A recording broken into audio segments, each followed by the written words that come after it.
नमस्कार, स्वागत है आपका न्यूरोथेरेपी हेल्थ केयर चैनल में। मैं पारुल कुमार, न्यूरोथेरेपिस्ट, पिछले 9 साल से न्यूरोथेरेपी में प्रैक्टिस कर रहा हूँ। तो आज जो हम ये वीडियो बना रहे हैं, हम उन स्टूडेंट्स के लिए बना रहे हैं जो न्यूरोथेरेपी का कोर्स कर रहे हैं या करना चाहते हैं या फिर कहीं से कर चुके हैं। तो उन स्टूडेंट्स को अगर किसी भी तरह की कोई भी हेल्प चाहिए तो वो हमसे नीचे दिए हुए नंबर पे संपर्क कर सकते हैं। अगर किसी स्टूडेंट को न्यूरोथेरेपी की बुक्स चाहिए तो उसके लिए भी आप मेरे नीचे दिए हुए नंबर पे आप मेरे से डायरेक्ट संपर्क कर सकते हैं। तीसरा ये है कि अगर कोई स्टूडेंट न्यूरोथेरेपी का कोर्स करना चाहता है, जिसने अभी तक कहीं पर एडमिशन नहीं लिया है और न्यूरोथेरेपी का कोर्स करने का इच्छुक है, 12वीं पास है, किसी भी सब्जेक्ट से 12वीं पास है, तो वो हमारे पास न्यूरोथेरेपी का कोर्स पूरा कर सकते हैं। 1 साल का कोर्स है और 1 साल के कोर्स में पूरा हम आपको जितना भी डायग्नोसिस है, न्यूरोथेरेपी का जो ट्रीटमेंट है, सारे जितने भी पॉइंट्स हैं न्यूरोथेरेपी के, फॉर्मूले हैं, उनके लॉजिक्स हैं, कौन सा पॉइंट किस लिए देना है, किस लिए नहीं देना है, कौन सी बीमारी में क्या ट्रीटमेंट करना है, क्या नहीं करना है, डायग्नोस करना, एमआरआई रिपोर्ट्स देखना, ब्लड रिपोर्ट्स देखना, अल्ट्रासाउंड देखना, ये सारी चीज़ें जो हैं हम 1 साल के कोर्स में पूरा हम आपको सिखाएंगे। तो जो कोई भी न्यूरोथेरेपी का कोर्स करने का इच्छुक है वो मेरे से आप डायरेक्ट नीचे दिए हुए नंबर पे आप डायरेक्ट मेरे से संपर्क कर सकते हैं। चलिए आगे हम बात करेंगे। आज के जो हम आपको सिखाएंगे, पढ़ाएंगे, थोड़ा सा हम आपको आज बता देते हैं बेसिक जो है न्यूरोथेरेपी का। जो हमारे जो इंटेस्टाइन्स होती हैं, इंटेस्टाइन्स का एक नर्वस सिस्टम होता है, ठीक है। तो जो हमारा इंटेस्टाइन का जो नर्वस सिस्टम है या आंतड़ियों का जो नर्वस सिस्टम है, उसका न्यूरोथेरेपी में क्या महत्व है, किस तरह से हम जो इंटेस्टाइन का नर्वस सिस्टम को न्यूरोथेरेपी में इस्तेमाल करते हैं और कैसे उस इंटेस्टाइन के नर्वस सिस्टम द्वारा हम ब्रेन से संबंधित बीमारियों को ठीक करते हैं। तो इंटेस्टाइन का जो नर्वस सिस्टम होता है उसको एंटेरिक नर्वस सिस्टम हम बोलते हैं, एंटेरिक नर्वस सिस्टम हम बोलते हैं। तो इसका क्या महत्व है कि हमारे जो ब्रेन है, ब्रेन के अंदर 100 बिलियन यानी कि करीब 100 खरब न्यूरॉन्स होते हैं, ठीक है। हमारे ब्रेन के अंदर जो है वो 100 खरब यानी कि 100 बिलियन इतने न्यूरॉन्स हमारे ब्रेन के अंदर होते हैं जो अलग अलग 12 प्रकार के जो केमिकल्स हैं वो बनाते हैं। जो मेन केमिकल्स हैं, हमारी बॉडी का जो नियंत्रण होता है, पूरी बॉडी का जो नियंत्रण होता है, जितने हमारी बॉडी के जो अलग अलग काम हैं उनका जो नियंत्रण होता है उन 12 केमिकल्स के थ्रू होता है। अब जो हमारी आंतड़ियाँ हैं, जो आंतड़ियों का जो नर्वस सिस्टम है, वो हम उसमें इंटेस्टाइन के अंदर जो है वहाँ पे भी यही 12 केमिकल सेम बनते हैं। लेकिन आंतड़ियों के अंदर क्या होता है कि सिर्फ 100 मिलियन यानी कि 10 करोड़ न्यूरॉन्स ही होते हैं, जो ब्रेन की अपेक्षा बहुत ही कम है, ठीक है।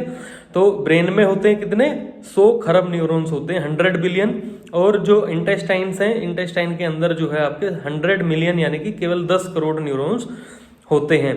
तो जो केमिकल हमारे ब्रेन के अंदर बनते हैं वही केमिकल जो है हमारे इंटेस्टाइन में भी बनते हैं। तो इंटेस्टाइन में जो केमिकल बनते हैं वो ब्रेन की अपेक्षा बहुत ही कम बनते हैं। अब क्या होता है कि ब्रेन के अंदर जो है एक शरीर में जो है हमारा ब्लड ब्रेन बैरियर के नाम से एक सिस्टम है, जिसकी वजह से कोई भी दवाई ब्रेन के अंदर नहीं जा सकती।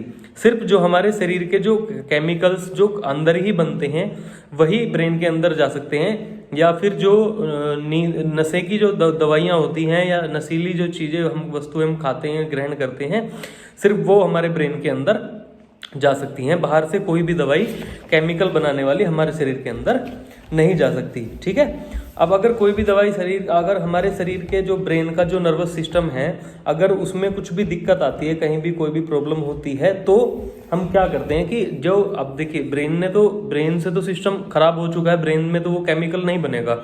अब हमने वही केमिकल बनाना है शरीर के अंदर में, तो हम कैसे बनाएंगे, तो हम इंटेस्टाइन के थ्रू वो केमिकल बनाता है। अब क्या करते हैं कि जब हम इंटेस्टाइन के थ्रू वो केमिकल बनाएंगे शरीर के अंदर, तो क्या होगा कि वो कम मात्रा में बनेगा, क्योंकि न्यूरॉन्स बहुत कम है हमारे इंटेस्टाइन में जो है। इंटेस्टाइन में न्यूरॉन्स कम होने की वजह से क्या होगा, वो केमिकल बहुत कम मात्रा में बनेगा, लेकिन बनेगा जरूर, ठीक है। तो जब ब्रेन के अंदर तो केमिकल बन ही नहीं रहे, वहां पर तो बिल्कुल जीरो हो गया। अब शरीर को उस केमिकल की जरूरत है, तो हम क्या करेंगे, वो केमिकल हम इंटेस्टाइन से बनाएंगे। इंटेस्टाइन से जब वो केमिकल बनाएंगे तो शरीर को उसकी पूर्ति होगी, चाहे कम मात्रा में हो, लेकिन उस केमिकल की पूर्ति होगी कहीं ना कहीं। तो उससे क्या होगा कि जब शरीर इंटेस्टाइन के थ्रू केमिकल बनना शुरू होगा तो थोड़ा थोड़ा करके केमिकल बनेगा, और जब वो केमिकल बनना शुरू हो जाएगा तो धीरे धीरे जो है हमारा ब्रेन भी रिपेयर होने लगेगा। ब्रेन रिपेयर होने लगेगा तो ब्रेन के अंदर भी वो केमिकल धीरे धीरे बनना शुरू हो जाएगा। तो क्या होगा कि वो बीमारी जो है ठीक हो जाएगी। अब इसका एग्जाम्पल मैं आपको बताता हूँ। जैसे पार्किंसन एक बीमारी होती है, पार्किंसन बीमारी में क्या होता है कि ब्रेन के अंदर जो है डोपामिन बनना बंद हो जाता है, तो उसकी वजह से पार्किंसन की बीमारी होती है। अब उस पार्किंसन की बीमारी को ठीक करने के लिए हम इंटेस्टाइन को उकसा करके डोपामिन जो है इंटेस्टाइन के जो नर्वस सिस्टम द्वारा वहाँ पे हम बनाते हैं। तो डोपामिन बनता है लेकिन बहुत कम मात्रा में बनता है। लेकिन क्या होता है कि जो ब्रेन में डोपामिन ना बनने की वजह से जो ज़्यादा दिक्कतें आ रही थी शरीर के अंदर, जो ज़्यादा कंपन हो रहा था या हाथों को बैलेंस करने में जो ज़्यादा दिक्कतें हो रही थी, या जो भी और भी कंडीशन है पार्किंसन के पेशेंट को, वो उनमें धीरे धीरे सुधार आने लगता है। साथ में हम ब्रेन का ट्रीटमेंट भी उसमें करते हैं।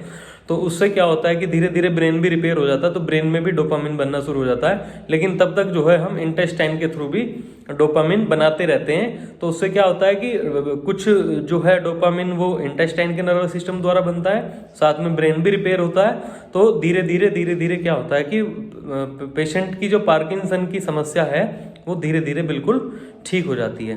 तो आप समझ गए कि भाई इंटेस्टाइन का जो नर्वस सिस्टम है उसका हमारे शरीर में क्या महत्व है, और न्यूरोथेरेपी में हम इंटेस्टाइन के नर्वस सिस्टम द्वारा किस तरह से हम न्यूरोथेरेपी में उसका इस्तेमाल करते हैं, और किस तरह से हम पेशेंट को उस नर्वस सिस्टम के द्वारा हम ठीक कर सकते हैं। ठीक है, तो आज के टॉपिक में इतना ही, बाकी नेक्स्ट आपको पढ़ाएंगे अगले टॉपिक में।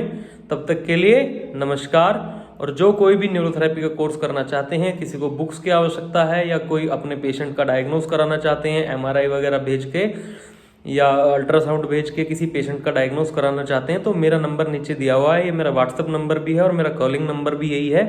तो आप इस नंबर पे मुझे रिपोर्ट्स वगैरह भेज करके आप अपने पेशेंट का डायग्नोस मेरे से करा सकते हैं।